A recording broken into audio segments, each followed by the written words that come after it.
नमस्ते दोस्तों, जोहार। मैं अभिषेक चक्रवर्ती आप सभी का फिर से अपने यूट्यूब चैनल पर स्वागत करता हूं। दोस्तों, आप सभी के डिमांड पर क्लास 11 का इकोनॉमिक्स का मॉडल पेपर का कंप्लीट सॉल्यूशन लेके आया हूं। दोस्तों, हर एक क्वेश्चन को आप लोगों को बारीकी से एक एक क्वेश्चन को डिटेल के साथ बताया जाएगा। आप सभी को मालूम है कि जैक जो है इस बार एक ही मॉडल सेट पेपर 11th का जारी किया है। तो दोस्तों, आपका जो है इसमें से आपको बताया गया है कि एग्जाम का पैटर्न कैसे रहने वाला है, क्वेश्चन कहां से पूछे जाएंगे। और दोस्तों, इसके लिए जरूरी है कि आपको हर एक क्वेश्चन को डिटेल के साथ समझना, ताकि एक भी क्वेश्चन आपका एग्जाम में ना छूटे। और दोस्तों, बारीकी से हर एक क्वेश्चन को एक एक क्वेश्चन को डिटेल के साथ बताया जाएगा। एक क्वेश्चन के अंदर से जितने क्वेश्चंस बनते हैं जो कि आप लोग एग्जाम में पूछे जाएंगे वो डिटेल के साथ बताया जाएगा। अगर आप डिटेल के साथ देखना चाहते हैं तो इस वीडियो को अंत तक जरूर देखिएगा। और इस वीडियो को देखने के बाद दोस्तों, आपको अधिक से अधिक नंबर लाने से कोई भी रोक नहीं सकता है। तो जल्दी से जल्दी इस वीडियो को शेयर करें, लाइक करें, कमेंट करें। तो चलिए दोस्तों, बिना किसी देरी के वीडियो को स्टार्ट करते हैं।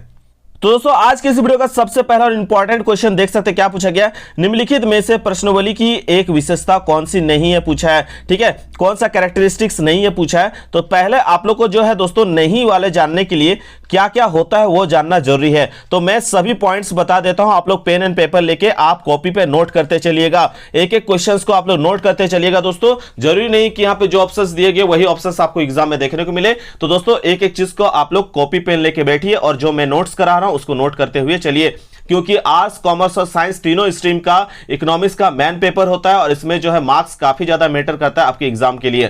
तो दोस्तों, यहां पे देख सकते हैं, सबसे पहले आप लोग याद रखिएगा कि प्रश्नावली की क्या है विशेषताएं। सबसे पहले याद रखिएगा कि प्रश्न संख्या में कम, ठीक है, प्रश्न जो है संख्या में क्या होना चाहिए, कम होना चाहिए। क्वेश्चन जो है लेस होना चाहिए नंबर में, ठीक है, यानी लिमिटेड नंबर्स ऑफ क्वेश्चंस होना चाहिए। याद रखिएगा, the numbers of question in a question are should be as limited as possible. Question should be only related to the purpose of जो है इंक्वायरी से रिलेटेड ही होना चाहिए जिस संबंध में आप गए हुए हैं। जैसे एग्जाम्पल के दोस्तों, आप जनगणना करना है और लोगों का प्रति व्यक्ति आय कितनी है वो आपको जानना है। ठीक है, जो पर पर्सन है उसका इनकम आपको जानना है। तो आप केवल लोगों के घर के सदस्यों की आय को जानने का प्रयास करेंगे, ना कि उनके घर के बच्चों से आप ये पूछेंगे आपके बच्चे स्कूल जाते हैं कि नहीं, कौन सा स्कूल जाते हैं, क्या टिफिन में ले जाते हैं। ये सब जो है सवाल आप पूछिएगा नहीं पूछिएगा। आपको मकसद क्या है, आप क्या जनगणना करने के लिए कि आपको जानना है प्रति व्यक्ति आय क्या है। ठीक है, लोगों का जो है हर एक परिवार का इनकम का जो है स्रोत क्या है, हर एक व्यक्ति का इनकम कितना है। ठीक है, आपको वो जानना है, प्रति व्यक्ति आय जानना है।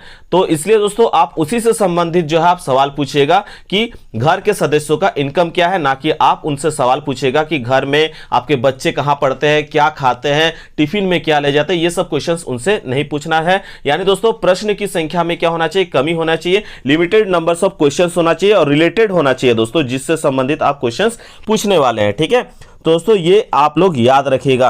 दोस्तों, अगला याद रखिएगा, दूसरा पॉइंट मैं बता रहा हूं, प्रश्न छोटे एवं स्पष्ट होना चाहिए।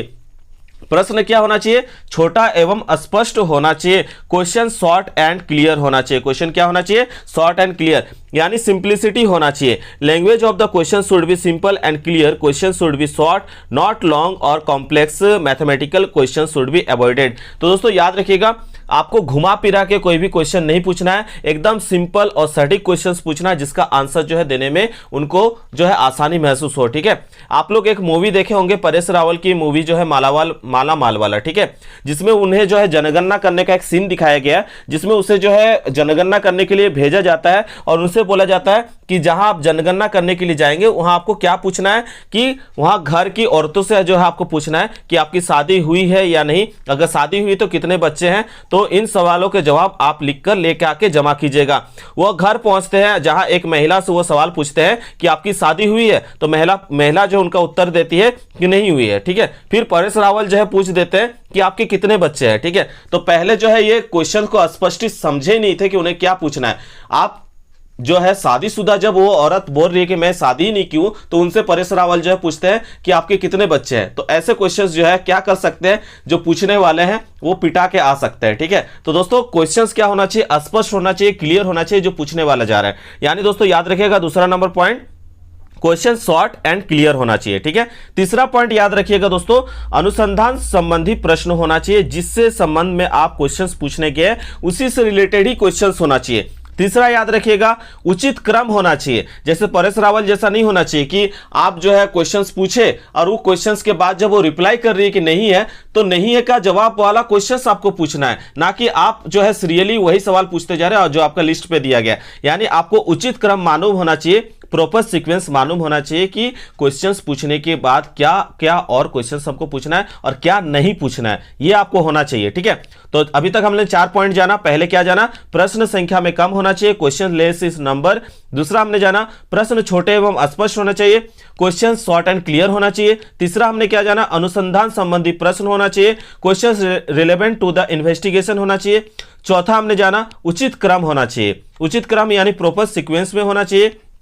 5 नंबर याद रखिएगा, उचित स्थान, ठीक है, प्रॉपर प्लेस होना चाहिए। आप दोस्तों किसी को मैंने जनगणना करने के लिए भेजा, ठीक है, अब वो क्या किया कि किसी थर्ड पर्सन से जो है सवाल पूछ लिया। जैसे आप लोग जानते हैं कि गांव देहात में क्या होता है, कुछ मंदिर होती है, खास करके एक हरिबोल मंदिर होती है, गांव में हरिबोल मंदिर होता है, मस्जिद होते हैं, तो वहां पे कुछ लोग हमेशा बैठे हुए रहते हैं। अब कुछ लोग हमेशा बैठे रहते हैं, तो जो सर्वे करने के लिए जाते हैं वो जो है अगल बगल के लोग पूछते हैं किसके घर में जा रहे हो, आओ उसके घर के बारे में हम जानकारी दे देते हैं। ठीक है, अब प्रॉपर प्लेस क्या है दोस्तों कि उसको घर घर जाके पूछना है, ना कि बाहर के लोगों से पूछना है। और लोग देखते हैं टाइम बचत करना है और उनसे जाके सवाल पूछते हैं जो उल्टा सीधा जवाब दे देते हैं, तो ऐसा नहीं होना चाहिए। ठीक है, यानी जब आपको घर घर जाके कहा गया है कि आपको जांच करना है या आपको सवाल पूछना है, तो आपको वहां भी सवाल पूछना है ताकि आपको ऑथेंटिक आंसर मिल सके, सही उत्तर मिल सके, ताकि जो है सरकार उस हिसाब से योजना बना सके। यानी उसके लिए क्या जरूरी है, जिस स्थान को आपको बोला गया है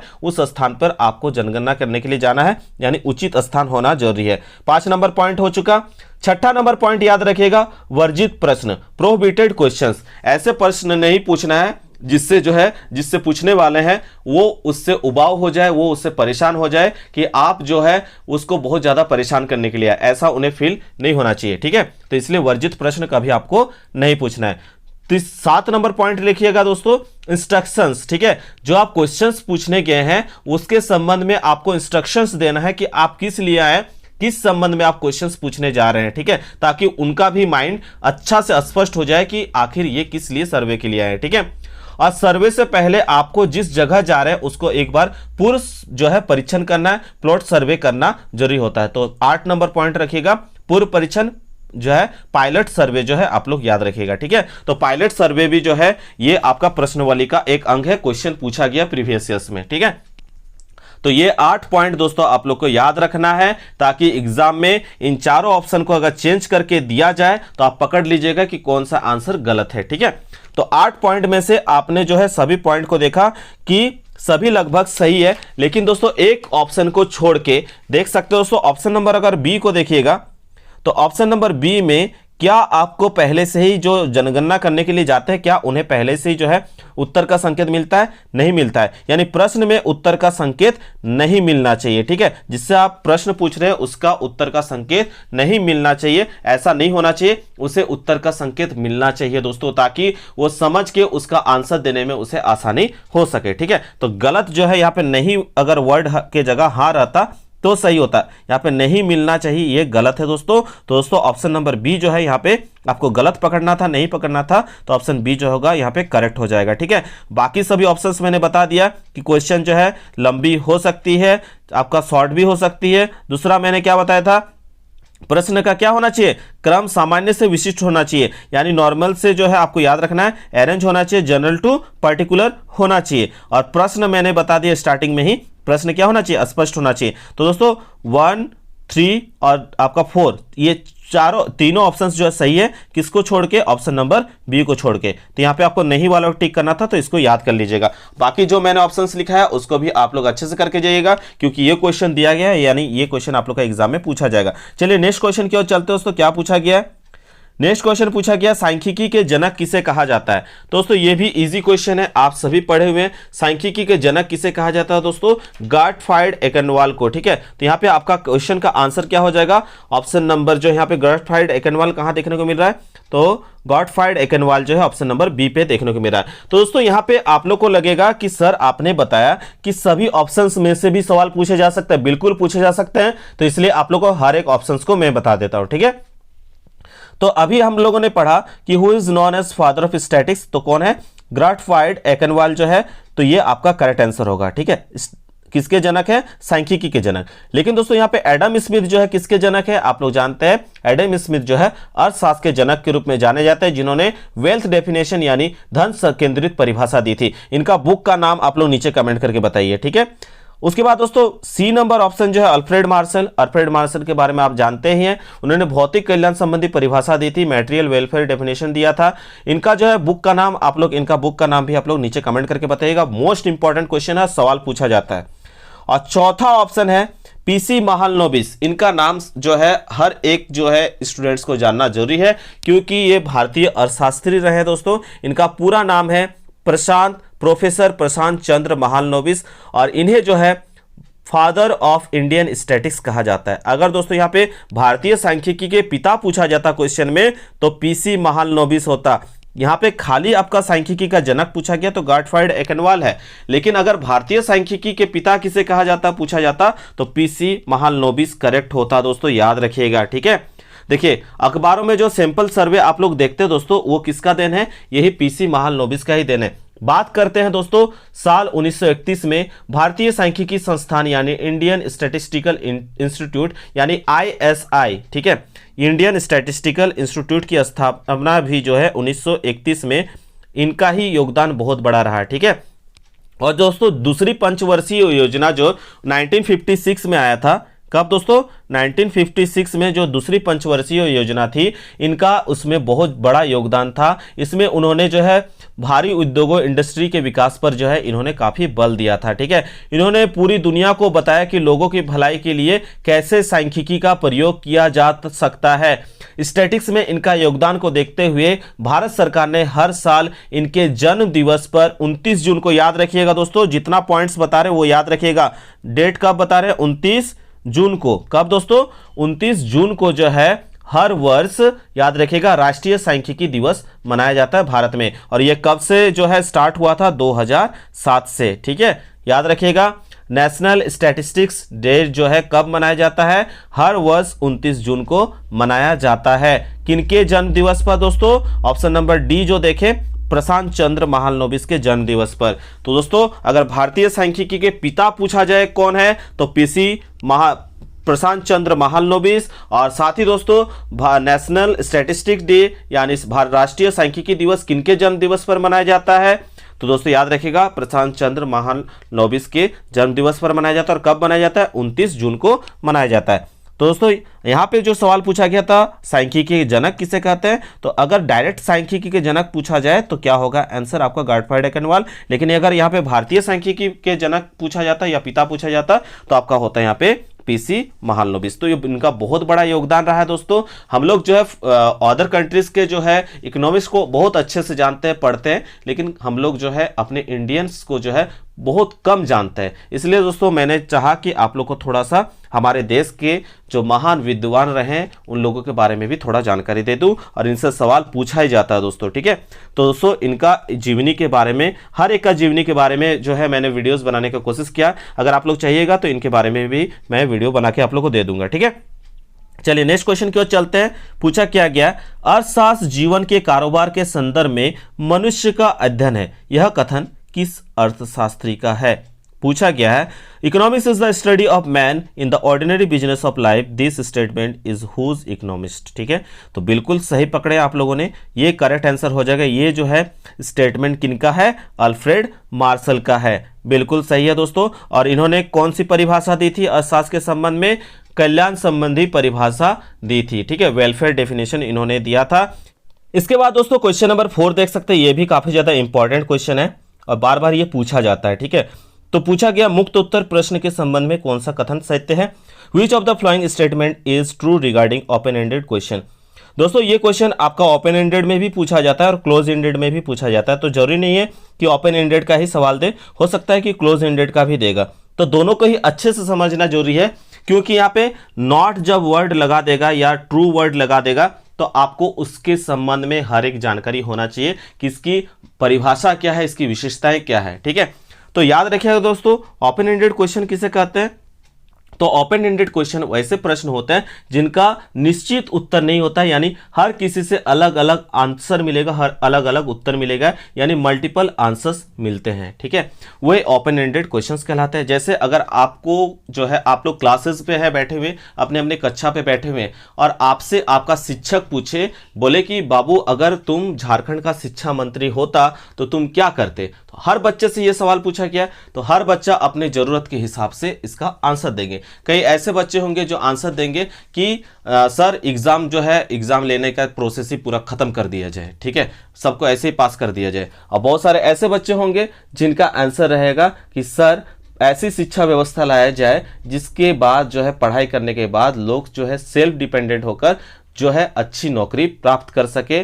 पढ़ाई के साथ जिस हिसाब से जो डिग्री लिए है, आर्ट्स वालों के लिए उसके हिसाब से नौकरी मिल जाना चाहिए। कॉमर्स जैसे अपना डिग्री कंप्लीट करते हैं तो उनको जो है हर उनके क्षेत्र में नौकरी मिल जाना चाहिए, और जो साइंस वाले हैं उनके क्षेत्र में उसे नौकरी मिलना चाहिए। अगर नौकरी नहीं भी मिलती है तो उस क्षेत्र में बढ़ने के लिए सरकार की तरफ से प्रोत्साहन राशि दिया जाना चाहिए, ताकि वो नए नए चीज़ों का आविष्कार कर सके और हमारे देश के लिए कुछ अच्छा कर सके। ठीक है, तो दोस्तों ये कुछ अलग अलग सुझाव आ सकते हैं, तो इसलिए जरूरी नहीं है कि हर किसी का आंसर इसमें सेम रहेगा। अगर पूछा जाए इस तरह के सवाल में कि आप भारत के प्रधानमंत्री होते तो क्या करते, तो ऐसे बहुत सारे सवाल हैं जिसके लिए आपको काफ़ी ज़्यादा उसके आंसर देने के लिए आपको सोचना पड़ता है, और हर किसी बच्चे का आंसर जो है उसके हिसाब से अलग अलग आंसर देखने को मिलेगा। तो ऐसे प्रश्न को जो है हम लोग क्या कहते हैं दोस्तों, ओपन एंडेड क्वेश्चंस कहते हैं। ठीक है, तो दोस्तों इसमें जो है कुछ इसकी विशेषताएं आप लोग को जानना जरूरी है।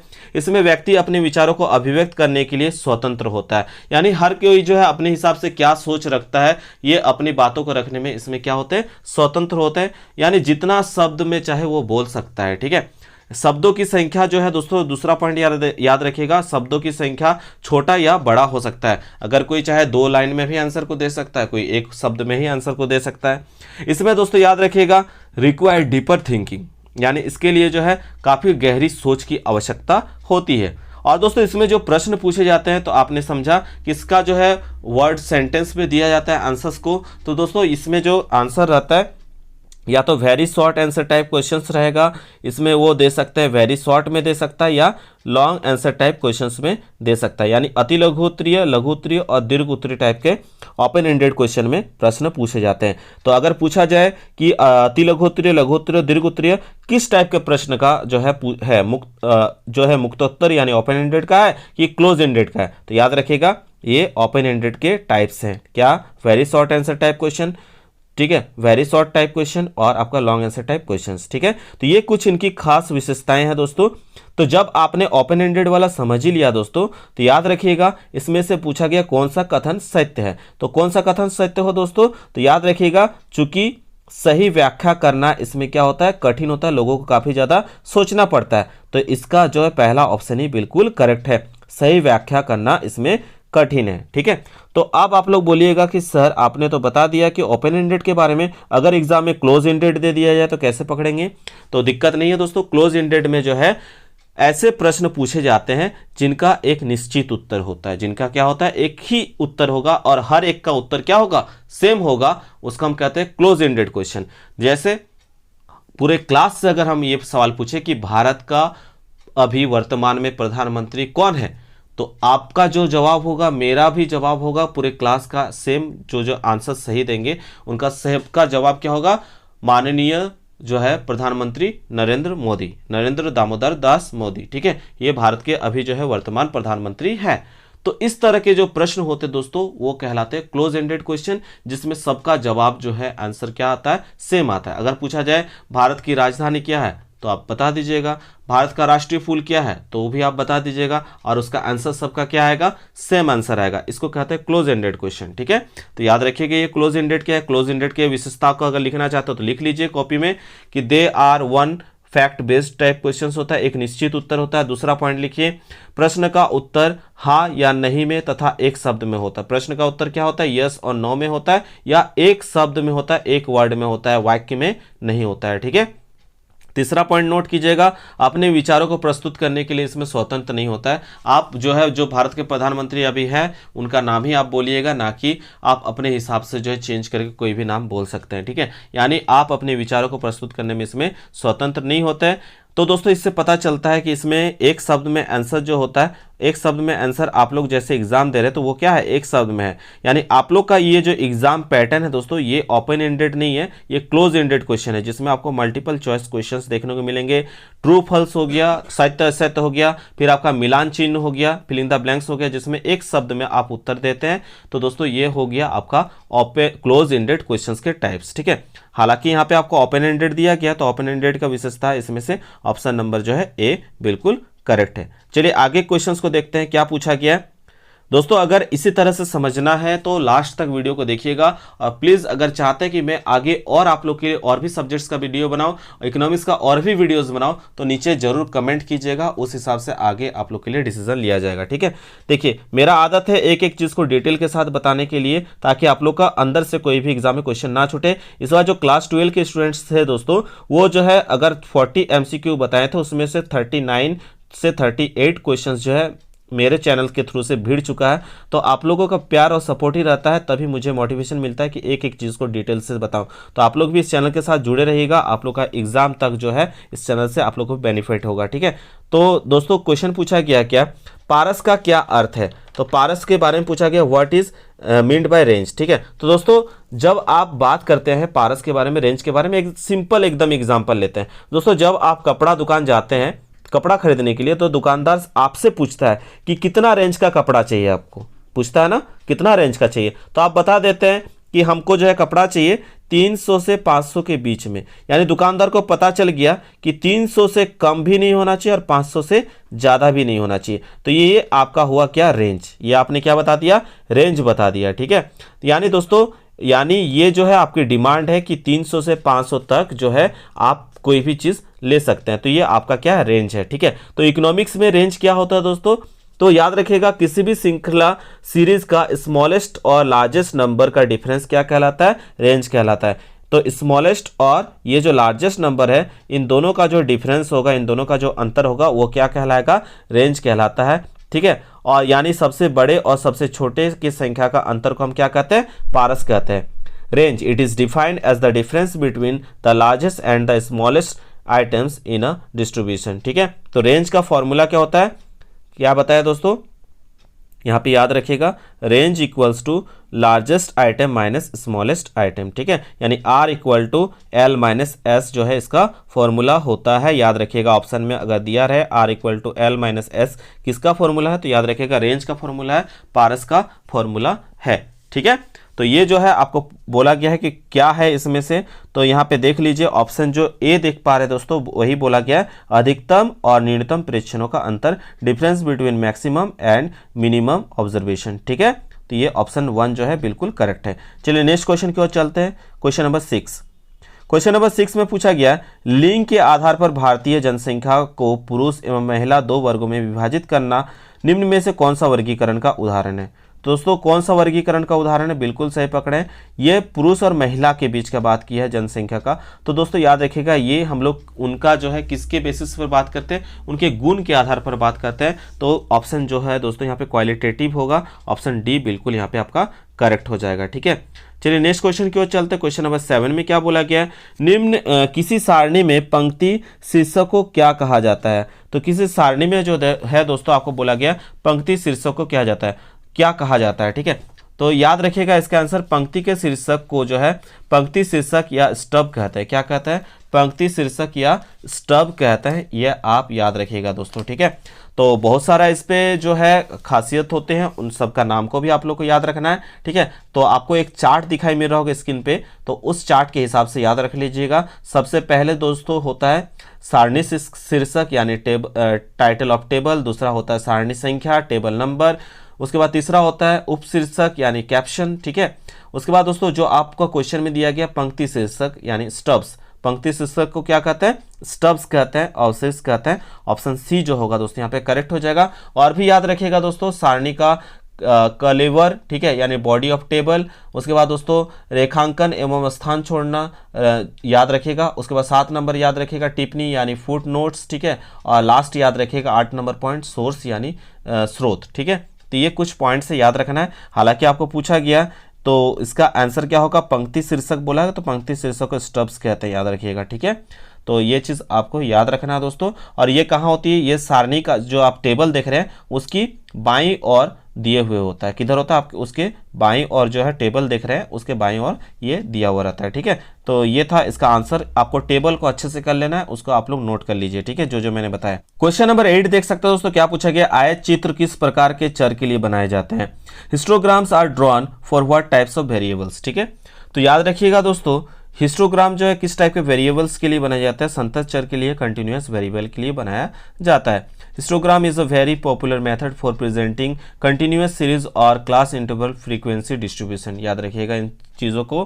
देखिए, समंकों को आवृत्ति आयत चित्र द्वारा प्रदर्शित करने के लिए क्लास इंटरवल पर आयतों रेक्टेंगल की रचना की जाती है, जिनकी ऊंचाई एक्स एक्सिस, ठीक है, जिनकी ऊंचाई जो है उनकी आवृत्ति के अनुसार होती है। एग्जाम्पल के लिए, आवृत्ति आयत चित्र की रचना करते समय वर्ग अंतर को एक्स अक्ष पर, ठीक है, और आवृत्ति यानी जो फ्रीक्वेंसी होता है उसको वाई अक्ष पर दिखाया जाता है या प्रदर्शित किया जाता है, जैसे कि आप डायग्राम को क्वेश्चन के साथ देख पा रहे हैं स्क्रीन पर। ठीक है, तो इसी तरह से दोस्तों आयत चित्र को बनाया जाता है, जिसे हम हिस्टोग्राम के रूप में जानते हैं। और ये जो है दोस्तों किस प्रकार के चर के लिए अपनाया जाता है, इसको कहते हैं सतत चर, कंटिन्यूअस सीरीज कहते हैं। ठीक है, इसको आप लोग अच्छे से याद कर लीजिएगा। चलिए क्वेश्चन नंबर 9 की ओर चलते हैं। क्वेश्चन नंबर 9 में पूछा गया, सभी प्रेक्षणों के मूलों के योग को परीक्षणों की संख्या से भाग देकर प्राप्त करने वाला जो भागफल है क्या कहा जाता है। ठीक है, तो ये इसको क्या कहते हैं, ये क्लास 10 में भी आपने पढ़ा था। इसको कहते हैं हम लोग समांतर माध्य। क्या कहते हैं दोस्तों, समांतर माध्य कहते हैं। समांतर माध्य यानी अर्थमेटिक मीन कहते हैं। ठीक है, तो अर्थमेटिक मीन का क्या फॉर्मूला होता है दोस्तों, आप लोग नीचे कमेंट करके जरूर बताइएगा। तो दोस्तों यहाँ पे आप लोग का अर्थमेटिक मीन से रिलेटेड भी न्यूमेरिकल्स आपको इस चैनल में कराया जाएगा, जो आपको एग्जाम में पूछे जा रहे हैं। ठीक है, तो क्वेश्चन नंबर 9 का जो है ऑप्शन नंबर ए बिल्कुल करेक्ट हो जाएगा, समांतर माध्य अर्थमेटिक मीन। ठीक है, बिल्कुल ही ईजी आंसर है, आप लोग सबको नीचे कमेंट कीजिए इसका फॉर्मूला। ठीक है, इसके बाद दोस्तों क्या पूछा गया है, आपका निम्नांकित में से किस औसत की गणना करने के लिए आंकड़ों को बढ़ते क्रम में रखना अनिवार्य होता है। तो दोस्तों आप सभी बनाए हैं क्लास 10 में माध्य, माध्यिका और बहुलक। ठीक है, तो आप जब माध्यिका बनाते थे दोस्तों, आप मीडियन जब बनाते थे तो आप उसको पहले सीरीज को सजा लेते थे, ताकि आपको जो है संचयी बारंबारता यानी क्यूमुलेटिव फ्रीक्वेंसी निकालने में आपको मदद मिल सके। तो दोस्तों उसके लिए आपको क्या निकालना पड़ता था, आप जो है n/2 करके आप उसका पता लगाते थे। तो n/2 करके आप जो पता लगाते थे तो आपको संचयी बारंबारता में जाकर आपको खोजना पड़ता था। यानी आपका अगर सीरीज में नहीं रहेगा आंकड़ा तो आपका वो आंसर क्या आ सकता है, गलत आ सकता है, क्योंकि जो आपका वैल्यू आएगा दोस्तों उसके बाद आप वर्ग अंतराल से मैच कीजिएगा, उसके बाद आप L1 और जो आपका L1 का वैल्यू पता कीजिएगा, दोनों वर्ग अंतराल के बीच का अगर डिफरेंस करेंगे तो आप H का पता कीजिएगा। ठीक है, तो इस तरह से आपने मैथ्स को बनाया था। ठीक है, तो इसमें जो है आपका जो आंकड़ों को जो है आप याद रखिएगा बढ़ते क्रम में सजाना अनिवार्य होता है, अन्यथा जो है आंसर ऊपर नीचे हो जाएगा तो आंसर क्या हो सकता है, गलत आ सकता है। तो ये करेक्ट आंसर क्या हो जाएगा, माध्यिका ऑप्शन नंबर बी बिल्कुल करेक्ट हो जाएगा। ठीक है, इसको याद रख लीजिएगा। चलिए नेक्स्ट क्वेश्चन की ओर चलते हैं। ये दोस्तों जितने भी ऑप्शंस देखे, चाहे वो अर्थमेटिक मीन हो, मीडियन हो, ठीक है, मोड हो, इससे रिलेटेड जितने क्वेश्चंस पूछे जाते हैं वो आप लोग के लिए अलग से सेपरेट वीडियो बना देंगे। 11 नंबर दोस्तों देख सकते हैं क्या पूछा गया है, निम्नांकित में से कौन सा औसत दिए गए आंकड़ों को 4 बराबर भागों में विभाजित करती है। तो 4 बराबर भागों में पूछा गया, बोला गया दोस्तों, तो होगा क्वार्टाइल कहते हैं, उसको क्या कहते हैं, क्वार्टाइल कहते हैं, चतुर्थक कहते हैं। ठीक है, क्वेश्चन नंबर 12 देख सकते हैं दोस्तों क्या पूछा गया, मानक विचलन के सापेक्ष मान को क्या कहा जाता है, what is relative measure of standard deviation called. तो दोस्तों याद रखिएगा उसको हम क्या कहते हैं, पारस गुणांक भी कहते हैं, विचरण गुणांक यानी कोफिशिएंट रेंज, कोफिशिएंट वेरिएशन, ठीक है, कोफिशिएंट ऑफ डेविएशन। ठीक है, यहाँ पे जो ऑप्शन डी है ऑल ऑफ दिस जो होगा दोस्तों यहाँ पे आपका करेक्ट हो जाएगा। क्वेश्चन नंबर 13 देख सकते हो दोस्तों क्या पूछा गया, निम्नलिखित में से किस माप की गणना में प्रेक्षणों के औसत विचलन के निरपेक्ष मान लिया जाता है। ठीक है, तो निरपेक्ष मान लिया जाता है which of calculation of the flowing measures the absolute value deviation of observation bye there average is taken. ठीक है, तो 13 का जो है बिल्कुल सही पकड़े हैं दोस्तों। यहाँ याद रखिएगा इसको क्या कहते हैं, माध्य विचलन। क्या कहते हैं, माध्य विचलन जो है option number B mean deviation आपका करेक्ट आंसर हो जाएगा। ठीक है, तो मीन डिविएशन हो, मोड डिविएशन हो, ये क्वेश्चंस पूछे जाते हैं, तो इसके लिए मैथमेटिकल जो क्वेश्चंस होते हैं वो अलग से एक वीडियो आएगा जिसमें आप लोगों को वो बता दिया जाएगा। ठीक है, चलिए नेक्स्ट क्वेश्चन की ओर चलते हैं दोस्तों। क्वेश्चन नंबर 14 में क्या बोला गया, कि बोला गया यदि किसी आंकड़े का मानक विचलन दिया गया दोस्तों कितना 16 और समांतर माध्य कितना है 50 है, तो विचरण गुणांक का मान क्या होगा। तो विचरण गुणांक का मान पूछा गया if the standard deviation and the arithmetic mean of a data is respectively दिया गया। स्टैंडर्ड डेविएशन दोस्तों देख सकते हैं 16 है और आपका मीन जो है आपका अर्थमेटिक मीन कितना दिया 50 दिया हुआ है। ठीक है, आपको क्या निकालने बोला गया है, कोएफिशिएंट ऑफ वेरिएशन निकालने के लिए बोला गया है। ठीक है, तो कोएफिशिएंट ऑफ वेरिएशन का फॉर्मूला आप सभी पढ़े हैं, नहीं पढ़े तो यहाँ पे देख लीजिए। कोएफिशिएंट ऑफ वेरिएशन का जो फॉर्मूला होता है यहाँ आपका standard deviation by arithmetic mean होता है, standard deviation by arithmetic mean. ठीक है, इनटू क्या होता है दोस्तों 100, standard deviation by arithmetic mean into 100। तो स्टैंडर्ड डिविएशन आपने देखा दोस्तों कितना दिया हुआ था 16, कितना दिया हुआ दोस्तों 16 और अर्थमेटिक मीन आपका दिया है 50। तो ऊपर में हो जाएगा स्टैंडर्ड डिविएशन की जगह 16 बैठा देंगे और अर्थमेटिक मीन कितना दिया दोस्तों 50 दिया है, तो ये नीचे 50 बैठा देंगे और गुना में 100। ठीक है, 50 दूनी क्या होगा 16, तो 16 को 2 से गुना करिएगा कितना आएगा 32। कितना आ जाएगा दोस्तों 32। तो जब भी गुने में कोई भी चीज़ फ्रैक्शन में होता है और वहाँ पे गुना लगा रहा है यानी वो किस पे निकलता है, प्रतिशत पे निकलता है। किस में निकलता है, परसेंटेज पे निकलता है। तो आपका कितना करेक्ट आंसर आ गया 32% जो होगा दोस्तों आपका बिल्कुल करेक्ट आंसर हो जाएगा। यानी आप 32 देख सकते हैं यहाँ पे है। ठीक है, इसको करेक्ट कर लीजिएगा। चलिए आगे क्वेश्चंस को देख लेते हैं दोस्तों। क्वेश्चन नंबर 15 क्या बोला गया है, सहसंबंध गुणांक के चरों के बीच किस प्रकार सहसंबंध का संख्यात्मक माप है। ठीक है, तो किस प्रकार के संख्यात्मक जो है संबंध का माप है दोस्तों, याद रखिएगा ये रेखीय सहसंबंध का माप है, यानी इसको हम कहते हैं लीनियर कोरिलेशन। क्या कहते हैं दोस्तों, लीनियर कोरिलेशन कहते हैं। ठीक है, तो टाइप्स ऑफ कोरिलेशन मैं बता दे रहा हूँ, उसको आप लोग अच्छे से पढ़ लीजिएगा। पहले हम लोग जो यहाँ पे क्वेश्चन दिया गया उसको हम लोग जान लेते हैं। दो चर सहसंबंध कहलाते हैं यदि एक चर में परिवर्तन होता है तो दूसरे चर में परिवर्तन के अनुरूप होगा। ठीक है, तो इसको हम कहते हैं रेखीय आपका कोरिलेशन के अंतर्गत आ जाता है। If ratio changes between two variable is constant is said to be correlation. ठीक है, तो ये याद रखिएगा, ये क्या कहलाता है रेखीय कोरिलेशन, यानी आपका रेखीय सहसंबंध कहलाता है। कोरिलेशन का टाइप आप लोग पढ़ के जाइएगा। पहला होता है आपका पॉजिटिव यानी पॉजिटिव कोरिलेशन सकारात्मक, फिर आपका नेगेटिव होता है नकारात्मक, फिर लीनियर होता है रैखिक होता है, नॉन लीनियर यानी गैर रैखिक होता है, फिर आपका सिंपल यानी सरल होता है, फिर मल्टीपल यानी एकाधिक होता है। तो ये इतना टाइप का 6 टाइप का कोरिलेशन आपको अच्छे से तैयारी करके जाना है, क्योंकि इससे आपको घुमा के क्वेश्चंस पूछे जाएंगे। तो डरने की बात नहीं है दोस्तों, मैं इस पर अगर डिमांड रहेगा आप लोग का तो जो डिमांड होगा आप लोग नीचे कमेंट कीजिएगा, उस पर अलग से मैं वीडियो आप लोग के लिए बना दूंगा। ठीक है, क्वेश्चन नंबर 16 देख सकते हो दोस्तों, ये क्वेश्चन भी इंपॉर्टेंट है और प्रीवियस ईयर में ये भी क्वेश्चन पूछा गया है। यदि दो चरों के बीच सहसंबंध पूर्णतः धनात्मक है तो सहसंबंध गुणांक का मान क्या होगा। If the correlation between two variable is perfectly positive then what will be the value of coefficient of correlation.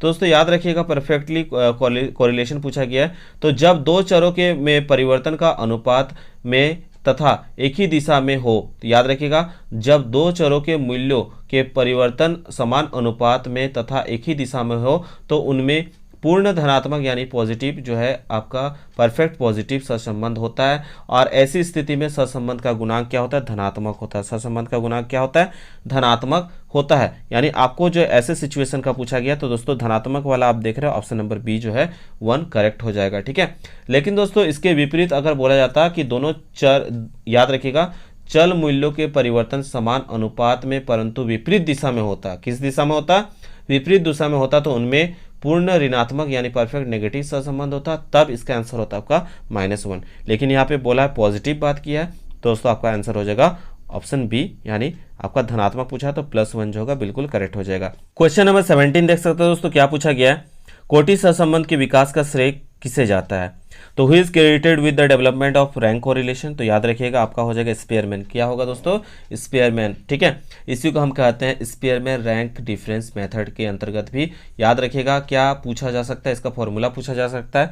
तो याद रखिएगा स्पेयरमैन अगर रैंक कोरिलेशन पूछा जाए तो याद रखिएगा क्या होता है, R इक्वल्स टू क्या होगा 1 - 6 sigma d² bye n square -1, ये इसका फॉर्मूला होता है, याद रखिएगा। ठीक है, इस पर अलग से मैं जो है क्वेश्चंस कैसे पूछे जा सकते हैं वो भी बना के आप लोगों के लिए बता दूंगा। ठीक है, हालांकि ये फॉर्मूला याद रखिएगा ये स्पेयरमैन के द्वारा दिया गया है। ठीक है, और इसको जो किस मेथड के रूप में जाना जाता है, स्पेयरमैन्स रैंक डिफरेंस मेथड के नाम से जाना जाता है। ठीक है, चलिए नेक्स्ट क्वेश्चन की ओर चलते हैं। पूछा गया निम्न में से कौन सा सूचकांक खुदरा कीमतों में औसत परिवर्तन को मापता है?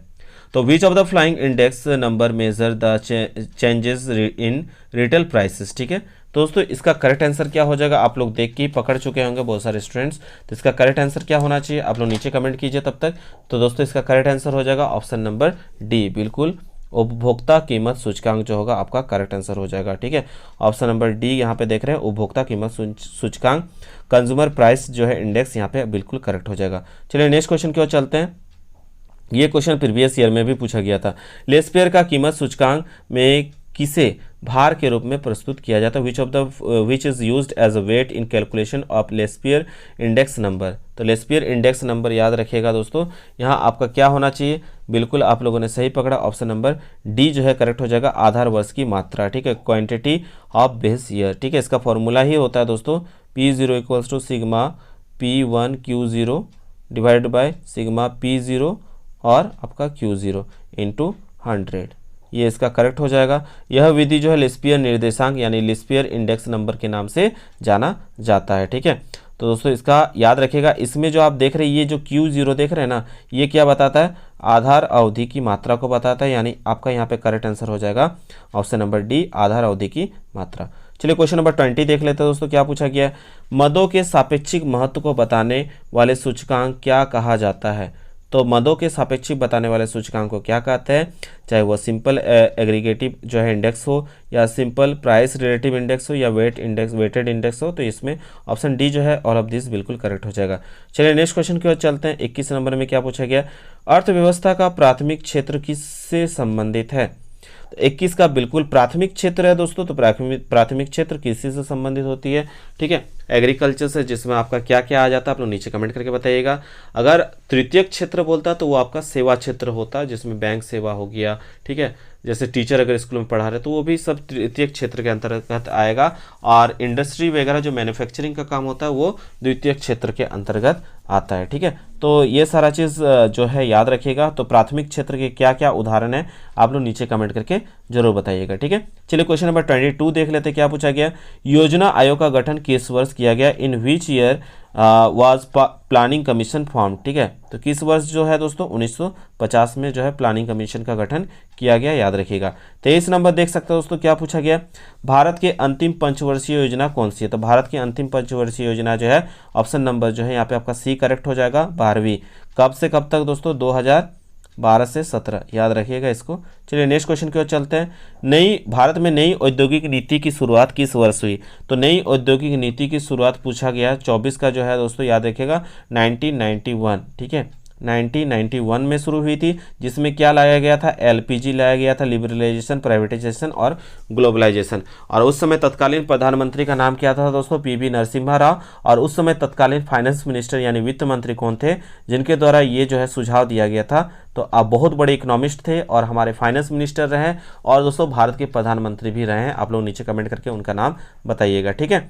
चलिए नेक्स्ट क्वेश्चन की ओर चलते हैं दोस्तों। तो याद रखिएगा प्लानिंग कमीशन के बारे में पूछा गया था, सॉरी, न्यू इकोनॉमिक पॉलिसी जो है स्टार्ट कब हुआ था, 1991 को हुआ था, ठीक है, जिसमें एलपीजी लाया गया था। नेक्स्ट क्वेश्चन चलते हैं 25 पे, क्या पूछा गया, विनिवेश का क्या उद्देश्य, विनिवेश का जो है उद्देश्य क्या है, ठीक है, what is the objective of this investment पूछा गया।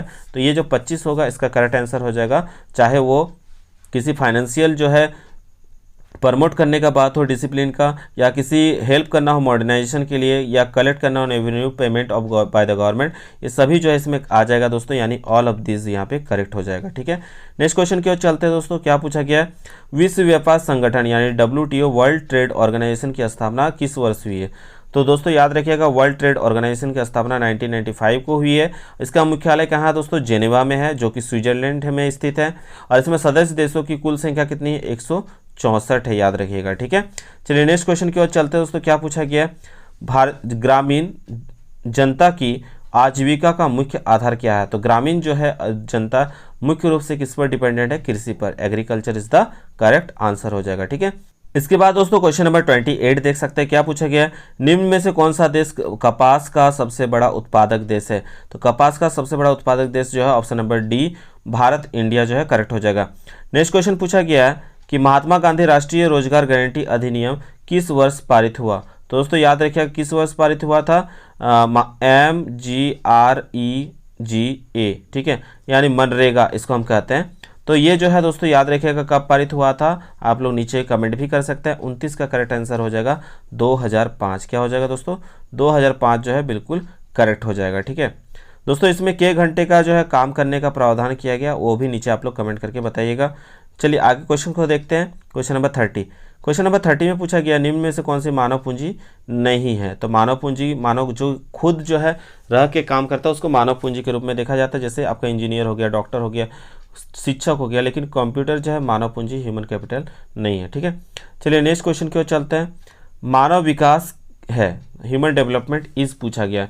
तो मानव विकास जो है 31 का करेक्ट आंसर हो जाएगा ऑप्शन नंबर सी, साधन एवं साध्य दोनों, both mean man and and. ठीक है, बोथ मीन एंड एंड जो होगा आपका करेक्ट आंसर हो जाएगा। 32 पे चलते हैं दोस्तों, क्या पूछा गया, ज्ञान आधारित अर्थव्यवस्था के रूप में भारत के स्थानांतरित जो है रूपांतरित होने के लिए निम्न में से कौन सा कारक उत्तरदायी है। ठीक है, तो निम्न में से कौन सा कारक उत्तरदायी है दोस्तों, बिल्कुल आपने सही पकड़ा। चाहे वो आप परिवहन का विकास का बात कीजिए, सूचना प्रौद्योगिकी विकास का बात कीजिए या शहरीकरण का बात कीजिए, तो इनमें सभी हो जाएगा करेक्ट, ऑल ऑफ दिस। 33 देख सकते हो दोस्तों, क्या पूछा गया है, आधारिक संरचना के अंतर्गत। तो 33 का जो है ऑप्शन नंबर डी करेक्ट हो जाएगा। क्या बोला गया, infrastructure covers electricity, irrigation, construction of road जो है यहाँ पे ऑप्शन नंबर डी करेक्ट हो जाएगा। ये सभी इसके अंतर्गत आएगा, आधारिक रचना के अंतर्गत आएगा। 34 का देख सकते हो दोस्तों, क्या पूछा गया है, क्षेत्रीय ग्रामीण बैंक की स्थापना कब किस वर्ष हुई। तो दोस्तों इसका करेक्ट आंसर 34 का हो जाएगा 26 नवंबर 1975 को, आरआरबीज एक्ट अंडर 1976। तो याद रखिएगा 26 सितंबर आपको कहाँ दिख रहा है दोस्तों, तो 26 सितंबर तो नहीं दिख रहा है, लेकिन 1975 जरूर दिख रहा है। तो ऑप्शन बी जो है बिल्कुल करेक्ट हो जाएगा। पूरा डेट का बोलता तो याद रख लेता 26 सितंबर 1975। ठीक है, आप लोग नीचे कमेंट करके बताइए कि भारत का बैंकों का बैंक किसे कहा जाता है और आरबीआई जो बैंक है दोस्तों उसकी स्थापना कब हुई थी। ठीक है, चलिए नेक्स्ट क्वेश्चन की ओर चलते हैं दोस्तों। इसके बाद जो क्वेश्चन पूछा गया है, ग्रामीण श्रम बल का अनुपात शहरी श्रम बल के अनुपात में डैश होता है। श्रम बल के अनुपात में क्या होता है, अधिक होता है। गांव के लोग जो है खेती बाड़ी करने वाले मेहनती लोग होते हैं। तो ऑप्शन नंबर जो है दोस्तों यहाँ पे ए अधिक करेक्ट हो जाएगा। ठीक है, चलिए 36 की ओर चलते हैं। ईंट निर्माण कार्य में कार्यरत व्यक्ति के रोजगार को डैश कहा जाएगा। ठीक है, क्या कहा जाएगा दोस्तों, यहाँ पे याद रखिएगा 36 का करेक्ट आंसर हो जाएगा दिहाड़ी मजदूरी कहा जाएगा, यानी वेजेस लेबर कहा जाएगा या वेज लेबर कहा जाएगा। 37 देख लेते क्या पूछा गया, निम्न में से कौन ऊर्जा का गैर परंपरागत स्रोत है। तो गैर परंपरागत स्रोत पूछा है दोस्तों, तो ऑप्शन सी सोलर एनर्जी जो है सौर ऊर्जा करेक्ट हो जाएगा। 38 पे चलते दोस्तों, क्या पूछा गया, निम्न में से कौन स्वास्थ्य के निर्धारण का सूचक है। तो 38 का जो है दोस्तों निर्धारण का सूचक पूछा गया। तो ऑप्शन नंबर यहाँ पे आपका ए जो है, यहाँ पे शिशु मृत्यु दर पे घटना बढ़ना काफी ज्यादा मैटर करता है इस चीज पर। ठीक है, क्वेश्चन नंबर 39 देख सकते हो दोस्तों, क्या पूछा गया है, जैविक खाद को खेती के लिए सबसे उपयुक्त क्यों माना जाता है। वाई ऑर्गेनिक में जो है manure is considered as most suitable for farming. तो क्यों दोस्तों, क्योंकि याद रखिएगा ऑप्शन जो है इसमें सही हो जाएगा, सी करेक्ट हो जाएगा। इनमें रासायनिक पदार्थ नहीं है, chemical materials are not available. ठीक है, अब दोस्तों लास्ट क्वेश्चन की ओर चलते हैं। क्या पूछा गया, सार्क का गठन कब हुआ। तो दोस्तों सबसे पहले याद रखिएगा सार्क का फुल फॉर्म क्या होता है, south Asian association for regional cooperation, इसका फुल फॉर्म होता है दोस्तों। और इसका गठन जो है दोस्तों आप याद रखिएगा 8 दिसंबर 1985 को हुआ है। जो इसका जो है आप जानते हैं कौन सा देश पे, ये ढाका बांग्लादेश। ठीक है, और दोस्तों इसका मुख्यालय कहाँ है दोस्तों, याद रखिएगा काठमांडू नेपाल में। ठीक है, नेपाल में ही है ना काठमांडू, तो वहाँ पे इसका मुख्यालय है। ठीक है, इसको भी आप लोग याद करके जाइएगा। तो दोस्तों ये 40 क्वेश्चंस थे और काफ़ी ज़्यादा इंपॉर्टेंट क्वेश्चंस थे। आशा करते हैं आपने हर एक क्वेश्चंस को अच्छे से समझा होगा। अगर आप लोग एग्जाम टेस्ट की तरह से दिए हैं तो आप बताइएगा कि 40 में से आपका कितना सही हुआ है। ठीक है, और दोस्तों आप लोग का और जिस सब्जेक्ट पर डिमांड होगा, अगर इकोनॉमिक्स पर ही डिमांड होगा तो उस पर भी वीडियोज़ आएंगी, और जो भी सब्जेक्ट का डिमांड होगा नीचे कमेंट कीजिएगा, आप लोग को हेल्प किया जाएगा। ठीक है, जैसे क्लास 12 के स्टूडेंट्स को हेल्प किया गया, और काफ़ी सारे क्वेश्चंस इस चैनल से जुड़ के जो स्टूडेंट्स को मिला है एग्जाम के लिए। तो अगर आप लोग चैनल पे लास्ट तक बने रहे तो प्लीज़ ज़्यादा से ज़्यादा स्टूडेंट तक शेयर करें, ताकि उन्हें जो हर एक चीज़ का बारीकी से नॉलेज मिल सके। तो आशा करते हो दोस्तों आज का वीडियो आप सबको पसंद आएगा। पसंद आए तो बिल्कुल लाइक शेयर एंड कमेंट करना ना भूलें। तब तक के लिए दोस्तों धन्यवाद। जय हिंद, वंदे मातरम।